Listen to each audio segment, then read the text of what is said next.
प्रचंड भयानक ऊन, पण या वृक्षाखाली एवढं भारी वाटतंय ना, एकदम थंडगार. इथे गौतम बुद्धांची सर्वात उंच अशी मूर्ती आहे, तुम्ही सुद्धा बघा. ऑफ टाइमला सुद्धा इतके सारे लोक इथे आलेले आहेत, इतक्या सारा आपला समाज इथे आलेला आहे, हे बघून खूप आनंद वाटला.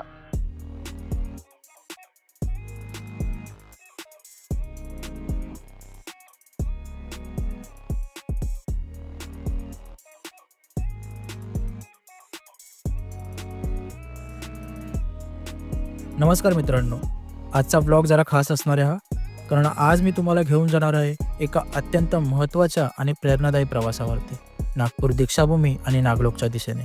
हा प्रवास फक्त ट्रिप नाही आहे, तर इतिहास, विचार, संस्कृती आणि अध्यात्म यांना जुळवून आणण्याची एक अनोखी सफर आहे. या व्लॉगमध्ये तुम्हाला ही सगळी ठिकाणं, माझे स्वतःचे अनुभव आणि खूप रोचक गोष्टी दाखवणार आहे. तर चला मग सुरू करूया आपल्या नागपूरच्या जर्नीला.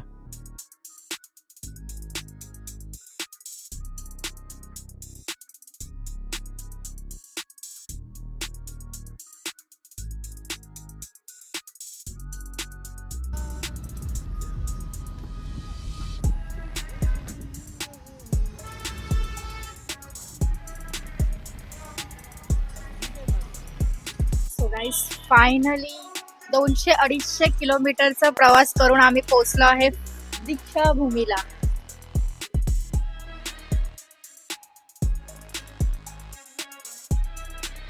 दीक्षाभूमी हे ते ठिकाण आहे जिथे 14 ऑक्टोबर 1956 रोजी डॉक्टर बाबासाहेब आंबेडकरांनी बुद्ध धम्माची दीक्षा घेतली. हा दिवस लाखो लोकांसाठी पुनर्जन्माचा दिवस मानला जातो.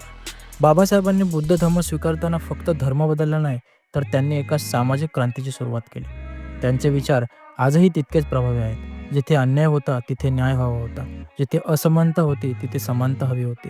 या तत्वावरती त्यांनी संपूर्ण आयुष्य लढा दिला. पुणे, महाराष्ट्र के नदी किनारे 1 जनवरी 1927 को अपने सौगे के साथ भीमा कोरेगांव शौर्य विजय स्थापन को किया था. भीमा गोरेया.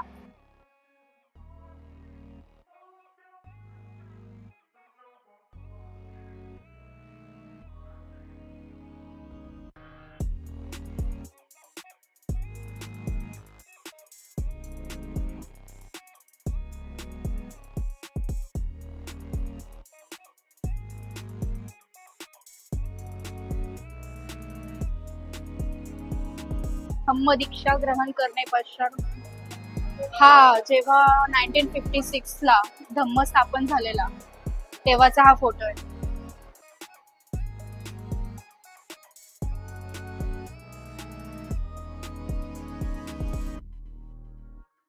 आम्ही दोघेही काही मिनिट इथे शांत उभे राहिलो. आजही इथे हजारो लोक प्रार्थना करायला येतात, शांत बसतात, मनाला एक नवीन ऊर्जा घेऊन परत जातात. आम्ही दोघेही त्यातलेच एक. आम्ही स्तूपच्या आत आलो. इथलं वातावरण अगदी शांत, पवित्र आणि शांततेने भरलेलं. लोक इथे बसून ध्यान करतात, जप करतात आणि मनाला स्थिर करतात. आतल्या आर्किटेक्चरमध्ये बौद्ध परंपरेचे विशेष प्रभाव दिसतात. गोलाकार रचना, मध्यभागी शून्यता आणि प्रकाशाचा नैसर्गिक खेळ. येथील प्रत्येक विटेमध्ये इतिहास, संस्कृती आणि अध्यात्म दडलेलं आहे. बाबासाहेबांचं पूर्ण आयुष्य म्हणजे संघर्षाचा प्रवास. गरीब घरात जन्म, जातीय भेदभाव, शिक्षणात अडथळे, समाजाची मानसिकता, पण त्यांनी लढा सोडला नाही. त्यांच्या विचारामधली ही खोली आजच्या काळातही किती महत्त्वाची आहे हे आपण सर्व जाणतोच. इथे येणाऱ्या लोकांशी बोलताना मला जाणवलं, प्रत्येकजण आपली एक वेगळी कारणं घेऊन इथे येतो. कोणी शांतीसाठी, कोणी प्रेरणेसाठी, कोणी श्रद्धेसाठी. मित्रांनो, हा दीक्षाभूमी जवळील हा एक इतका मोठा वटवृक्ष बघा ना, किती मोठा वटवृक्ष आहे हा. याने कितीतरी लोक याच्या म्हणजे सावलीखाली बसतात. किती मोठा वटवृक्ष आहे हा, खूप मोठा वटवृक्ष. म्हणजे ऍक्च्युली हा कॅमेऱ्यामध्ये सुद्धा बसत नाही, इतका मोठा आहे.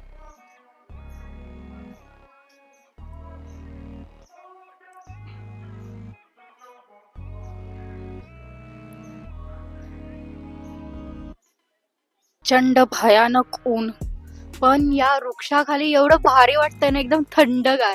मला एक गाणं सुचलंय. पिंपळाच्या पानावर पाहिले चित्र गौतमाचे.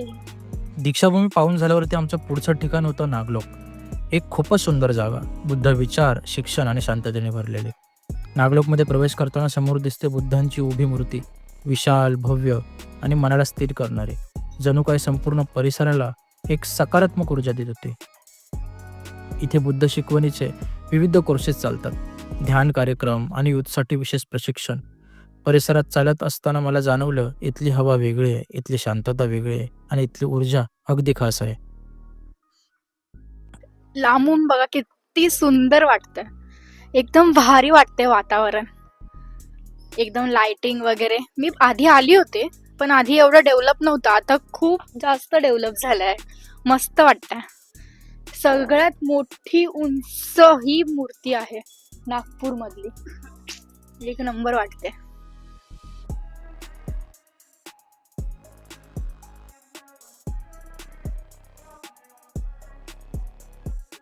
आजचा संपूर्ण दिवस मला मनापासून भावला. एकीकडे इतिहास, संघर्ष, विचार आणि दुसरीकडे शांतता, अध्यात्म आणि निसर्ग. हा प्रवास मला आतून खूप समृद्ध करून गेला. तर मित्रांनो, हा होता नागपूर ब्लॉग, दीक्षाभूमी ते नागलोकपर्यंतचा एक प्रवास. आशा आहे तुम्हाला हा व्हिडिओ आवडला असेल. तर चॅनलला नक्की सपोर्ट करा, लाईक करा, शेअर करा आणि सबस्क्राईब करायला विसरू नका.